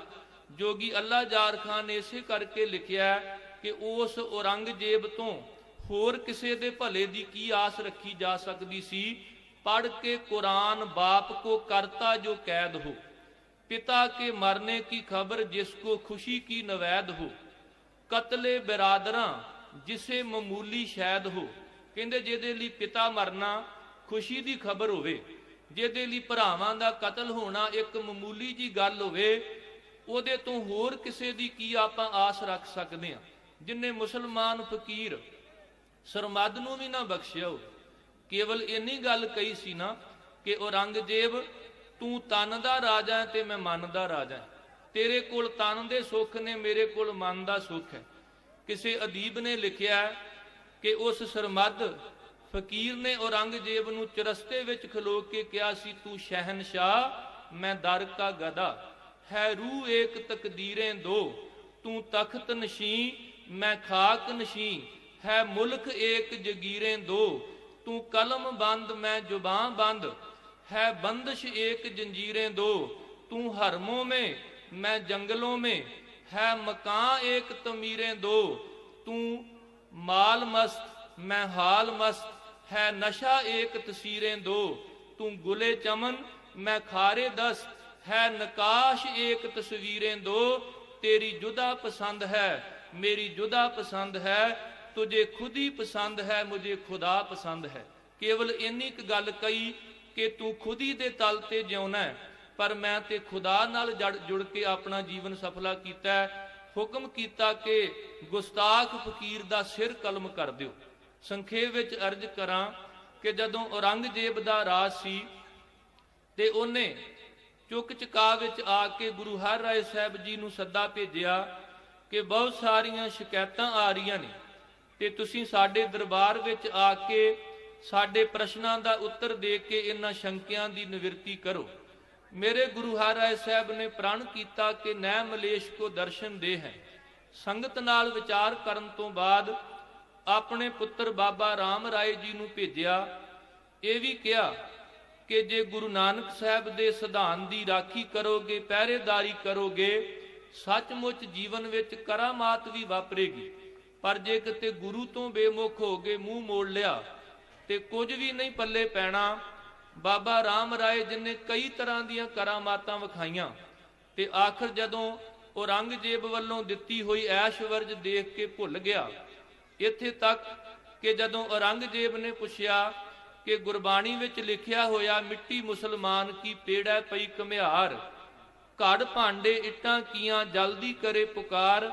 जे चाहुंदा बाबा राम राय ते करामाता राही भी दिखा सकदा सी कि इस तुक दा की अर्थ है, क्योंकि मुसलमान वीर मुर्दे नूं मानो दफनाउंदे ने, संस्कार नहीं करदे। ਉਹ ਕਹਿੰਦੇ ਨੇ रूह ਜਿਹੜੀ ਆ ਕਿਆਮਤ ਤੱਕ ਰਹਿੰਦੀ ਆ, ਜੇ ਕਿਤੇ ਅੱਗ ਵਿਸਾੜ ਦਿੱਤਾ ਤੇ ਦੋਜ਼ਖ ਦੀ ਅੱਗ ਵਿਸਾੜਨਾ ਪਵੇਗਾ। मेरे सतगुरां ने तर्क नाल कि जे सचमुच मुर्दियां विच रूह है, जे किते शमशान घाट दी चीकणी मिट्टी लिया के घमियार दे आवे विच भावें इट्टां ते भावें भांडे घड़ के जदों पकाए जांदे ने, जे किते रूह उन्हां विच होवे ते जरूर वो सड़दी होई पुकार करे। पर अज तक किसी ने नहीं सुनिया कि वो पुकार करदी है। जे चाहुंदा बाबा राम राय ते दे अर्थ कर सकदा सी, पर थिड़ गया। जदों पता लगा गुरु हर राय साहब जी नूं कि गुरबाणी फुੱਲ ਦੀ ਤਰ੍ਹਾਂ ਸੁਗੰਧੀ ਵੰਡਦੀ ਸੰਸਾਰ ਨੂੰ ਤੇ ਸਾਡੇ ਸਕੇ ਪੁੱਤਰ ਨੇ ਨਰਾਦਰੀ ਕੀਤੀ ਹੈ। ਹੁਕਮ ਜਾਰੀ ਕੀਤਾ ਕਿ ਜਿੱਧਰ ਨੂੰ ਬਾਬੇ ਰਾਮ ਰਾਏ ਦਾ ਮੂੰਹ ਹੈ ਉਧਰ ਨੂੰ ਚਲਿਆ ਜਾਏ, ਸਾਡੇ ਮੱਥੇ ਨਾ ਲੱਗੇ। ਅੱਜ ਤੋਂ ਬਾਅਦ ਇਹਦੇ ਨਾਲੋਂ ਦੋਵੇਂ ਰਿਸ਼ਤੇ ਤੋੜੇ ਨੇ। ਨਾ ਅਸੀਂ ਇਹਦੇ ਪਿਤਾ ਤੇ ਨਾ ਸਾਡਾ ਇਹ ਪੁੱਤਰ, ਨਾ ਅਸੀਂ ਇਹਦੇ ਗੁਰੂ ਤੇ ਨਾ ਸਾਡਾ ਸਿੱਖ। ਸੁਭਾਵਕ ਗਲਤੀਆਂ ਹੋ ਜਾਣ ਵੱਖਰੀ ਗੱਲ ਹੈ, ਪਰ ਜੇ ਮਿੱਥ ਕੇ ਗਲਤੀ ਕੀਤੀ ਹੋਵੇ, ਸਭ ਕੁਝ ਜਾਣ ਬੁੱਝ ਕੇ ਵੀ ਇਸ ਪੰਕਤੀ ਦੇ ਅਰਥ ਕੀ ਨੇ ਇਹਨੂੰ ਵਿਗਾੜ ਕੇ ਪੇਸ਼ ਕੀਤਾ। ਤੇ ਸਾਹਿਬ ਨੇ ਹੁਕਮ ਕੀਤਾ ਸੀ, ਜਿਨ ਭੈ ਅਦਬ ਨਾ ਬਾਣੀ ਧਾਰਾ, ਜਾਣੋ ਸੋ ਸਿੱਖ ਨਹੀਂ ਹਮਾਰਾ। ਗੁਰਬਾਣੀ ਰੂਪੀ ਫੁੱਲਾਂ ਦੀ ਮੇਰੇ ਸਤਿਗੁਰੂ ਗਰੀਬ ਨਵਾਜ ਜੀ ਨੇ ਰਾਖੀ ਕੀਤੀ। ਤੀਸਰਾ ਸੁਭਾਅ ਭਾਈ ਗੁਰਦਾਸ ਜੀ ਦੇ ਕਥਨ ਮੁਤਾਬਕ ਗੁਰੂ ਦਾ ਮਲਾਹ ਵਰਗਾ ਹੈ। ਜੈਸੇ ਖੇਵਟ ਚਤਨ ਸਾਵਧਾਨ ਹੋਤ ਜਾਮੈ, ਨਿਰਵਿਘਨ ਪਹੁੰਚਤ ਬੋਹਿਤ ਪਾਰ ਜਾਏ ਕੈ। ਤੇ ਭਾਈ ਗੁਰਦਾਸ ਜੀ ਕਥਨ ਕਰਦੇ ਨੇ, ਤੈਸੇ ਗੁਰ ਉਨਮਨ ਮਗਨ ਬ੍ਰਹਮ ਰੂਪ, ਜੀਵਨ ਮੁਕਤ ਕਰੇ ਸਿੱਖ ਸਮਝਾਏ ਕੈ। ਮੇਰੇ ਸਤਿਗੁਰੂ ਜੀ ਨੇ ਭਾਈ ਭਗਤੂ ਜੀ ਵਰਗੇ ਸਿੱਖਾਂ ਨੂੰ होर ऐसियां बहुत सारियां उदाहरणां ने कि गुरु जी ने धर्म प्रचार वास्ते जिथे 4 धूणे ਜਿਹੜੇ ਅਸਲ ਵਿੱਚ 4 ਧਰਮ ਪ੍ਰਚਾਰ ਸੈਂਟਰ ਸਨ ਉਹ ਸਥਾਪਿਤ ਕੀਤੇ। 6 ਬਖਸ਼ਿਸ਼ਾਂ ਉਹਨਾਂ ਦੀਆਂ। ਤੇ ਅੱਜ 31 ਮਈ ਜਿਹੜਾ ਸੰਸਾਰ ਦੇ ਅੰਦਰ ਤਮਾਕੂ ਰਹਿਤ ਦਿਵਸ ਦੇ ਰੂਪ ਵਿੱਚ ਮਨਾਇਆ ਜਾ ਰਿਹਾ ਹੈ। ਮੇਰੇ ਗੁਰੂ ਹਰਿਰਾਏ ਸਾਹਿਬ ਜੀ ਦੀ ਸਿੱਖਿਆ ਸੀ ਕਿ ਜਿਹੜਾ ਤਮਾਕੂ ਹੈ ਗੰਦਾ ਧੂਮ ਬੰਸ ਤੇ ਤਿਆਗੋ, ਇਹ ਕੁਲਾਂ ਵਿੱਚੋਂ ਹੀ ਦੂਰ ਕਰ ਦਿਓ, ਇਹਨੂੰ ਗੰਦਾ ਧੂਮ ਕਿਹਾ। ਔਰ ਸਾਡੇ ਰਹਿਤਨਾਮਿਆਂ ਵਿੱਚ ਇਤਿਹਾਸ ਵਿੱਚ ਵੀ ਜ਼ਿਕਰ ਆਉਂਦਾ, ਮੈਂ ਉਹ ਆਪ ਨਾਲ ਸਾਂਝਾ ਕਰਕੇ, ਕਿਉਂਕਿ ਬਖਸ਼ਿਸ਼ਾਂ ਬੜੀਆਂ ਗੁਰੂ ਹਰਿਰਾਏ ਸਾਹਿਬ ਜੀ ਦੀਆਂ। ਜਿੱਥੇ ਨਗਾਰਾ ਭਾਵੇਂ ਜੰਗਾਂ ਯੁੱਧਾਂ ਦੇ ਸਮੇਂ ਗੁਰੂ ਹਰਗੋਬਿੰਦ ਸਾਹਿਬ ਦੇ ਸਮੇਂ ਵੀ ਵੱਜਦਾ ਸੀ, ਪਰ ਇੱਕ ਹੋਰ ਨਾਲ ਰੀਤ ਸ਼ੁਰੂ ਕੀਤੀ ਗਈ ਕਿ ਜਦੋਂ ਗੁਰੂ ਘਰ ਲੰਗਰ ਤਿਆਰ ਹੋਵੇ ਤੇ ਉਹ ਵੀ ਚੁੱਪ ਚਪੀਤੇ ਨਹੀਂ, ਨਗਾਰੇ ਦੀ ਚੋਟ ਤੇ ਲੰਗਰ ਦੀ ਸ਼ੁਰੂਆਤ ਕੀਤੀ ਜਾਵੇ, ਜਿਹੜੀ ਬਾਅਦ ਵਿੱਚ ਜ਼ਕਰੀਆ ਖਾਨ ਤੱਕ ਵੇਖ ਕੇ ਹੈਰਾਨ ਹੋ ਗਏ। ਉਹਨਾਂ ਨੇ ਦੱਸਿਆ ਸੀ ਨਾਦਰ ਸ਼ਾਹ ਦਰਾਨੀ ਨੂੰ ਕਿ ਜਦੋਂ ਗੁਰੂ ਕਾ ਲੰਗਰ ਤਿਆਰ ਹੁੰਦਾ ਤੇ ਨਗਾਰੇ ਤੇ ਚੋਟ ਲੱਗਦੀ ਹੈ, ਉੱਚੀ ਉੱਚੀ ਆਵਾਜ਼ ਦਿੰਦੇ ਨੇ। ਕੀ ਕਹਿੰਦੇ ਨੇ ਕਿ ਦੇਤ ਆਵਾਜ਼ਾ ਭੂਖਾ ਕੋਈ, ਦੇਗ ਤਿਆਰ ਗੁਰੂ ਕੀ ਹੋਈ, ਤਾਏ ਸਮੇਂ ਵੈਰੀ ਚੱਲ ਆਵੈ, ਪਰਮ ਮੀਤ ਸਮ ਤਾਹੇ ਛਕਾਵੈ, ਜੇ ਬਚੇ ਤੋ ਆਪ ਛਕੈ ਹੈ, ਨਹੀਂ ਤੋ ਲੰਗਰ ਮਸਤ ਬਤੈ ਹੈ। ਇਹ ਗੁਰੂ ਹਰਿਰਾਏ ਸਾਹਿਬ ਜੀ ਦੀ ਕਿਰਪਾ ਕਿ ਉਹਨਾਂ ਨੇ ਲੰਗਰ ਦੀ ਸ਼ੁਰੂਆਤ ਵੇਲੇ ਕਿਹਾ ਕਿ ਨਗਾਰਾ ਵਜਾਓ। ਜਿੱਥੇ 4 ਧਰਮ ਪ੍ਰਚਾਰ ਦੇ ਸੈਂਟਰ, 6 ਬਖਸ਼ਿਸ਼ਾਂ, ਉੱਥੇ ਸਮਾਜ ਵਿੱਚ ਜਿਹੜੀਆਂ ਕੁਰੀਤੀਆਂ ਸਨ, ਮੇਰੇ ਸਤਿਗੁਰੂ ਸਾਹਿਬ ਜੀ ਨੇ ਉਹਨਾਂ ਨੂੰ ਦੂਰ ਕੀਤਾ। ਤੇ ਅੱਜ ਸਾਡੇ ਇਤਿਹਾਸ ਵਿੱਚ ਜ਼ਿਕਰ ਆਉਂਦਾ ਹੈ ਕਿ ਜਦੋਂ ਸਤਿਗੁਰੂ ਜੀ ਨੂੰ ਸੰਗਤਾਂ ਪੁੱਛਦੀਆਂ ਕਿ ਸਤਿਗੁਰੂ ਜੀ ਨਸ਼ੇ ਜਿਹੜੇ ਨੇ ਕਿਸ ਤਰ੍ਹਾਂ ਘਾਤਕ ਨੇ, ਕਹਿ ਕੇ ਦਾਸ ਸਮਾਪਤੀ ਵਾਲੇ ਪਾਸੇ ਆਵੇਗਾ, ਤੇ ਸਾਹਿਬ ਦਾ ਉੱਤਰ ਕਿ ਜਿਹੜੇ ਬੰਦਾ ਸ਼ਰਾਬ ਪੀਣੀ ਸ਼ੁਰੂ ਕਰ ਦਿੰਦਾ ਹੈ, ਸਮਝ ਲਵੋ ਉਹਦੀ ਇੱਕ ਕੁੱਲ ਗਰਕ ਹੋ ਗਈ ਹੈ। ਜਿਹੜਾ ਬੰਦਾ ਭੰਗ ਖਾਂਦਾ ਹੈ ਉਹਦਾ ਇੱਕ ਸਰੀਰ ਨਾਸ ਹੋ ਜਾਂਦਾ ਹੈ। ਜਿਹੜਾ ਬੰਦਾ ਤਮਾਕੂ ਪੀਂਦਾ ਹੈ, ਚਾਹੇ ਉਹ ਸਿਗਰਟ ਬੀੜੀ ਹੁੱਕੇ ਦੇ ਰੂਪ ਵਿੱਚ ਜਾਂ ਉਵੇਂ, ਸਭ ਕਹਿੰਦੇ ਨੇ ਉਹਦੀਆਂ ਸੈਂਕੜੇ ਕੁੱਲਾਂ ਤੱਕ ਅਸਰ ਜਾਂਦਾ ਹੈ। ਤੇ ਜਿਹੜਾ ਬੰਦਾ ਭਜਨ ਬੰਦਗੀ ਛੱਡ ਕੇ ਨਿੰਦਿਆ ਚੁਗਲੀ ਈਰਖਾ ਵਾਲੇ ਪਾਸੇ ਤੁਰ ਪੈਂਦਾ, ਉਹਦੀ ਤੇ ਗਿਣਤੀ ਭਲਾ ਕੀ ਹੈ। ਇਹ ਸਾਡੇ ਇਤਿਹਾਸ ਦੇ ਬੋਲ ਨੇ ਕਿ ਜਦੋਂ ਸਿੱਖਾਂ ਨੇ ਪੁੱਛਿਆ ਸਤਿਗੁਰੂ ਜੀ, ਬਾਣੀ ਵਿੱਚ ਵੀ ਬਚਨ ਆਏ ਨੇ, ਜਿਤ ਪੀਤੈ ਮਤ ਦੂਰ ਹੋਏ, ਬਰਲ ਪਵੈ ਵਿੱਚ ਆਏ। ਗੁਰੂ ਨਾਨਕ ਸਾਹਿਬ ਜੀ ਨੇ ਵੀ ਜੋਗੀਆਂ ਨੂੰ ਸਮਝਾਇਆ ਸੀ ਕਿ ਝੂਠੇ ਨਸ਼ਿਆਂ ਦੀ ਜਗ੍ਹਾ ਜੇ ਕਿਤੇ ਗੁੜ ਕਰ ਗਿਆਨ ਧਿਆਨ ਕਰ ਧਾਵੈ, ਕਰ ਕਰਨੀ ਕਸ ਪਾਈਐ, ਪਾਠੀ ਭਵਨ ਪ੍ਰੇਮ ਕਾ ਪੋਚਾ, ਇਤ ਰਸ ਅਮਿਓ ਚਵਾਈਐ, ਬਾਬਾ ਮਨ ਮਤਵਾਰੋ ਨਾਮ ਰਸ ਪੀਵੈ। ਸਾਹਿਬ ਨੇ ਬਾਬਰ ਤੱਕ ਕਹਿ ਦਿੱਤਾ ਸੀ ਕਿ ਥਾ ਆਲਮ ਜੇ ਕਿ ਗੁਰੂ ਨਾਨਕ ਦੇਵ ਨੇ ਜੂ ਕਹਿ ਦਿਆ, इसका पीना भी खता इसका पिलाना भी खता, ये शीशे में परी जहरी नाग से कश कम नहीं, शक्ल पानी की है लेकिन आग से कश कम नहीं, तू जो पी लेता है इससे प्यास मर नहीं सकती, मैंने जो पी है क़यामत तक उतर नहीं सकती, पारसा बन जा बस जही तलकीन दरवेशी की है, जामे मै की पेशकश तोहीन दरवेशी की है। नशे राजनीति नाल जोड़े भी माड़े ते धर्म नाल जोड़े भी माड़े। साहब ने जदों सिखां ने प्रश्न किया, नुकता कह के समाप्ति वाले पासे आवेगा कि जदों सिखां पुछया सतगुरु जी नशे बड़े घातक ने ते कृपा करके दसो, ते गुरु साहब जी का उत्तर सी, मदरा दैता एक कुल, शराब जिस कुल विच आ जावे समझ लो ओदी एक कुल बर्बाद हो गई। बच्चे सही पढ़ नहीं सकते, बंदे दे अपने फेफड़े अंदर इहदा लिवर बिल्कुल डैमेज हो जाते ने। शराबी दे घर धी भैन मां की कोई इज्जत नहीं। जेड़े मस्टंडे नाल बैठ के पींदे ने उहिओ कई बार इज्जत नूं ताड़ ताड़ करके रख दिंदे ने। ये बिल्कुल सच जे मदरा दैता एक कुल, जिस कुल विच शराब आ गई समझ लो वो एक कुल गर्क हो गई। भांग दहै तन एक, ਜਿਹੜਾ ਭੰਗ ਖਾਣ ਤੇ ਪੀਣ ਲੱਗ ਪਵੇ ਉਹਦਾ ਇੱਕ ਤਨ ਇੱਕ ਸਰੀਰ ਜਿਹੜਾ ਉਹ ਗਰਕ ਹੋ ਜਾਂਦਾ ਹੈ। ਜਗਤ ਝੂਠ ਦਹੈ ਸਪਤ ਕੁਲ, ਜਿਹੜਾ ਤਮਾਕੂ ਹੈ ਜਗਤ ਝੂਠ। ਅੱਜ 31 ਮਈ ਤੇ ਤਮਾਕੂ ਰਹਿ ਦਿਵਸ। ਧੰਨ ਗੁਰੂ ਹਰਿਰਾਏ ਸਾਹਿਬ ਜੀ ਨੇ ਬੜੀ ਕਿਰਪਾ ਕੀਤੀ, ਜਿੱਥੇ ਵਾਤਾਵਰਨ ਦੀ ਸੰਭਾਲ ਵਾਸਤੇ ਅੱਗੇ ਆਏ ਉੱਥੇ ਸਤਿਗੁਰੂ ਜੀ ਨੇ ਇਹਨਾਂ ਬੁਰਾਈਆਂ ਨੂੰ ਵੀ ਦੂਰ ਕਰਨ ਦਾ ਯਤਨ ਕੀਤਾ। ਜਗਤ ਝੂਠ ਦਹਿ ਸਪਤ ਕੁਲ, ਨਿੰਦਾ ਦਹਿ ਅਨੇਕ। ਤੇ ਜਦੋਂ ਬੰਦਾ ਨਿੰਦਿਆ ਚੁਗਲੀ ਵਾਲੇ ਪਾਸੇ ਤੁਰ ਪਵੇ ਤੇ ਉਹਦੀਆਂ ਕਈ ਕੁਲਾਂ ਜਿਹੜੀਆਂ ਨੇ ਉਹਨਾਂ ਦਾ ਨੁਕਸਾਨ ਹੋ ਜਾਂਦਾ ਹੈ। ਸਤਿਗੁਰੂ ਕਿਰਪਾ ਕਰੇ ਤੁਸੀਂ ਸਾਰੇ ਗੁਰੂ ਕੇ ਕਹਾਉਣ ਵਾਲੇ ਬੜੀ ਪਿਆਰ ਤੇ ਸਿੱਧਤ ਦੇ ਨਾਲ ਗੁਰੂ ਚਰਨਾਂ ਵਿੱਚ ਜੁੜ ਕੇ ਗੁਰੂ ਕੇ ਕੀਰਤਨੀਆਂ ਵੱਲੋਂ ਜੋ ਉਪਰਾਲਾ ਕੀਤਾ ਗਿਆ ਸ਼੍ਰੋਮਣੀ ਗੁਰਦੁਆਰਾ ਪ੍ਰਬੰਧਕ ਕਮੇਟੀ ਦੇ ਸਹਿਯੋਗ ਨਾਲ ਭਾਈ ਸਾਹਿਬ ਭਾਈ ਬਲਵਿੰਦਰ ਸਿੰਘ ਜੀ ਰੰਗੀਲਾ ਅਤੇ ਜੂਨੀਅਰ ਰੰਗੀਲਾ ਜਿਨ੍ਹਾਂ ਦਾ ਉਹ ਜ਼ਿਕਰ ਕਰ ਰਹੇ ਸਨ, ਬਹੁਤ ਹੀ ਵਧੀਆ ਇਹ ਉਪਰਾਲਾ ਹੈ। 7ਵੇਂ ਪਾਤਸ਼ਾਹ ਧੰਨ ਧੰਨ ਗੁਰੂ ਹਰਿਰਾਏ ਸਾਹਿਬ ਜੀ ਦਾ ਪ੍ਰਕਾਸ਼ ਗੁਰਪੁਰਬ ਤੁਸੀਂ ਸਾਰਿਆਂ ਨੇ ਬੜੀ ਸ਼ਰਧਾ ਭਾਵਨਾ ਤੇ ਚਾਅ ਨਾਲ ਮਨਾਇਆ, ਕਿਉਂਕਿ ਇਸੇ ਹੀ ਸਟੇਜ ਤੇ ਅਨਾਉਂਸ ਹੋਇਆ ਕਿ ਭਾਈ ਸਾਹਿਬ ਭਾਈ ਬਲਦੇਵ ਸਿੰਘ ਜੀ ਵਡਾਲਾ, ਸਤਿਕਾਰਯੋਗ ਗਿਆਨੀ ਪਿੰਦਰਪਾਲ ਸਿੰਘ ਜੀ ਅਤੇ ਅਤੀ ਸਤਿਕਾਰਯੋਗ ਸਿੰਘ ਸਾਹਿਬ ਗਿਆਨੀ ਮਲ ਸਿੰਘ ਜੀ ਜਥੇਦਾਰ ਤਖਤ ਸ੍ਰੀ ਕੇਸਗੜ੍ਹ ਸਾਹਿਬ ਸਮੇਤ ਬਹੁਤ ਸਾਰੀਆਂ ਸ਼ਖਸੀਅਤਾਂ ਨੇ ਇੱਥੇ ਹਾਜ਼ਰੀ ਭਰਨੀ ਹੈ। ਜਿਸ ਤਰ੍ਹਾਂ ਦੀ ਤਰਤੀਬ, ਜਿਸ ਤਰ੍ਹਾਂ ਦਾ ਸਮਾਂ ਵੰਡ ਕੀਤੀ ਹੈ ਪ੍ਰਬੰਧਕਾਂ ਨੇ, ਉਸ ਮੁਤਾਬਕ ਹਾਜ਼ਰੀ ਭਰ ਕੇ ਆਪ ਸੰਗਤਾਂ ਦੇ ਦਰਸ਼ਨ ਕੀਤੇ ਨੇ। ਸੱਚਖੰਡ ਸ੍ਰੀ ਹਰਿਮੰਦਰ ਸਾਹਿਬ ਵੱਲੋਂ ਸਾਰੀਆਂ ਸੰਗਤਾਂ ਨੂੰ 7ਵੇਂ ਪਾਤਸ਼ਾਹ ਧੰਨ ਧੰਨ ਗੁਰੂ ਹਰਿਰਾਏ ਸਾਹਿਬ ਜੀ ਦੇ ਪ੍ਰਕਾਸ਼ ਗੁਰਪੁਰਬ ਦੀਆਂ ਬਹੁਤ ਬਹੁਤ ਵਧਾਈਆਂ। ਹੋਈਆਂ ਭੁੱਲਾਂ ਤੋਂ ਖਿਮਾ ਕਰ ਦੇਣਾ। ਬੁਲਾਓ ਫਤਿਹ ਸਾਰੇ ਆਖੋ ਜੀ ਵਾਹਿਗੁਰੂ ਜੀ ਕਾ ਖਾਲਸਾ ਵਾਹਿਗੁਰੂ।